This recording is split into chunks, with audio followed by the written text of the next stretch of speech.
नमस्कार जय जगन्नाथ सांग मैंने गीता किचन ओडिया को आपण मानक समस्त को अनेक अनेक स्वागत।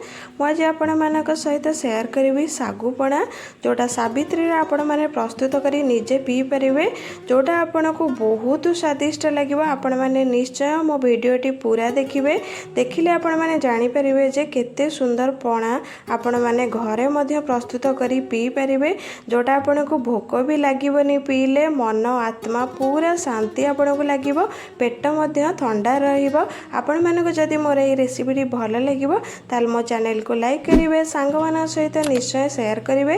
आउ जदि मो चैनल नुआ अच्छा ताले प्लीज मो चैनल को सब्सक्राइब करने को भूलें। आउ जदि एमती नुआ नुआ वीडियो नोटिफिकेशन चाहूँगी ताले बेल आइकन को प्रेस करने को भूलें। एवं चलते देखा आज बड़ साइज रे सागु आपण मैंने सागु छोट बड़ साइज नहीं पारे किंतु ये जो बड़ साइज सागुटा नवा द्वारा बहुत भल स्वादिष्ट सागुपणा बनी थाए। आपण मैंने देखंतु एटा मु 2 ରୁ 3 घंटा पूर्व भिजई नहीं आपण मैंने जते बेले बनेबे 2 ରୁ 3 घंटा न्याहितिया को भिजई नेबे ताहले एटा पूरा भल से भिजी जिवो। देखंतु आपण मैंने पूरा भल से भिजी जाइजी। एमिति ही सागु हवा द्वारा आपण मानकर सागुपणा बहुत भल टेस्टी बनिवो। मु सागुटा यही कप रे मापिक ही नहीं गोटे कप रे सागु नहीं ताकू 2 घंटा भिजेला पर देखंतु एटा 2 कप रु 2.5 कप सागु बनीगला। आपण माने नाहिति सागु बेसी कम करि परिबे मध्य। एबे को आमे साइड करि नबा। जो कप रे मु मापिकी सागु नहीं सेही कप रे मु 2 कप रो क्षीर नहीं। आपण माने क्षीर रो परिमाण मध्य कम बेसी करि परिबे। मुझे सागुपणा बनैबा चीनी यूज करनी एठी मु मिश्री यूज करिछि। आपण माने चीनी बदल रे मध्य मिश्री यूज करि परिबे। आपण मानक पाखे जदि मिश्री थिबो नाहिते आपण माने सागुरे पकेइबे कारण मिश्री पकेइबा द्वारा सागुपणाटा हमर बहुत भल स्वादिष्ट बनी थाए। आ एटा पेट पई मध्य बहुत भल होई थाए पेट बहुत ठंडा रखि थाए। आपण मानक पाखे जदि मिश्री नथिबो ताहले आपण माने चीनी रो मध्य व्यवहार करि परिबे। पणारे पकेबा मु अल्प किछि नैछि काजू आउ पिस्ता बादाम नैछि अल्प किछि किसमिस अल्प किछि नैछि। आपण मानक पाखे जदि अलगा किछि ड्राई फ्रूट थिबो मध्य आपण माने व्यवहार करि परिबे। मु एठी सजेबा पई टूटी फ्रूटी यूज करिछि। आपण माने मध्य चेरी रो यूज करि परिबे। एटा बहुत भल सुंदर देखा जिवा सहित स्वादिष्ट मध्य भल लागि थाए पणा। गोटे चमच रो मु गोलमरिच गुंड नहीं आपण माने नाहिति गोलमरिच गुंड रो यूज करिवे कारण एटा पणा को 2 गुणा स्वादिष्ट करबा सहित पेट पई मध्य बहुत भल होई थाए। स्वाद अनुसार लूण रो व्यवहार करिवे। आपण माने पणा बनैबा पई मु एई सबु फल रो व्यवहार करिछि। मु नै जे अल्प किछि डालिंबर मंजी ताकू आपण माने मध्य कम बेसी नै परिबे।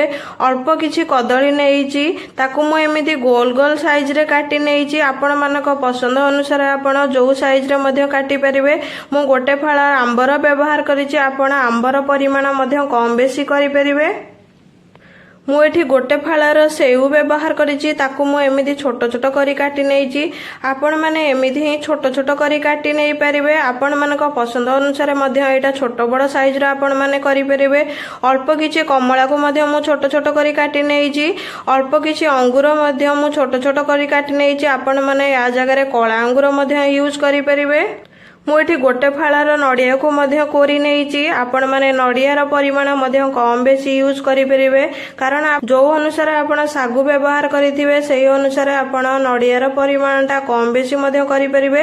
मु एठी 3टा लिचु कोली नैछि। आपण मानक पाखरे जदि लिचु कोली थिबो आपण व्यवहार करि परिबे नहले आपण माने बिना लिचु कोली रे मध्य बनै परिबे पणा। किंतु लिचु कोली पकेबा द्वारा बहुत भल स्वादिष्ट लागि थाए पणाटा। एबे चलतु आपण मानक मु देखौछि पणा केमिति प्रस्तुत करिबा। आपण माने सबु ओषा व्रत रे मध्य आकु खाई परिबे। आउ आपण माने याकु मध्य पीले आपणकर पेट बहुत ठंडा रहिबो। आपण मानको दिन सारा मध्य भोक लागिबनी। देखंतु मु ग्राइंडर रो बड़ जारटा नैछि सेथिरे आमे जो सागु भिजे कि रखिथिले सेटा देई नबा। आपण माने सबुतक सागु ही देई नेबे अल्प टिके रखिथिबे जोटा कि आमे पणा बनै साइला परे मु आपण मानको देखिबे केमिति पकेबा। एबे एथिरे आमे जो फळ सब को काटि रखिथिले ताकू पकई नबा। एबे प्रथमे मो एथिरे जो कदली काटिकी रखिथिले सेटा पकई नबा। कदलीटा आपण माने चाहिले एथिरे ग्राइंडिंग करिवे नचेत छोट छोट करी मध्य काटिकी पकई परिबे।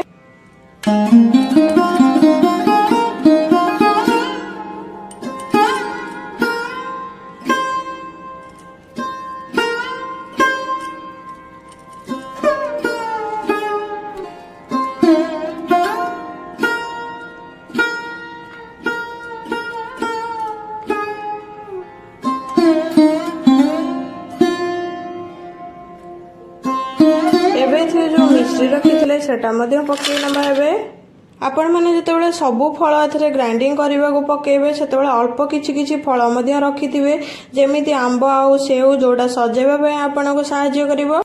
आपण मैंने मध्य डालिंब मंजी एथरे पकेइबे नहीं कारण डालिंब मंजी ग्राइंडिंग करिवे नहीं एथरे गोळेइबे जेतेबेले आमे ग्राइंड करि सरिबा सागुपणाटा सेतरे आपण माने गोळेइकी पीबे सेटा नहले आपण माने जदि एथरे ग्राइंडिंग कर देउछंती डालिंब मंजीटा ता मंजी सह ग्राइंडिंग हे जिवो।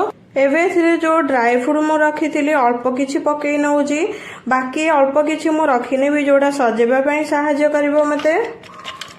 एथिरे स्वाद अनुसार लूण देइ नउजी गोलमर्च गुंड एबे जो क्षीर रखिथिले सेटा मध्य एथरे देइ नबा आको भल से ग्राइंडिंग करि नै आसीबा।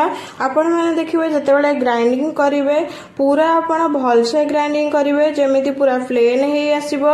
एबे देखंतु मु सब को ग्राइंड करि नै आसीची देखंतु एमिति ही हल्का बहळिया टाइप रो हेइथिबो आ प्लेन के बटा हेइथिबो सेमिति ही आपण माने ग्राइंडिंग करिवे पूरा भल से। देखो पणा को मु रेडी करने एमती दुटा ग्लास नहीं आपण पाखे जेमी साइज रो ग्लास थी आपण मैंने यूज करें। एबे हमें जो ग्राइंड करके आनी सेटा थेरे देई नबा आपण मानकर जेतिकी इच्छा आपण माने सेतिकी मध्य व्यवहार करि परिबे।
एबे आपण माने देखंतु हमर सागुपणा बनिकी रेडी हो जाइछि।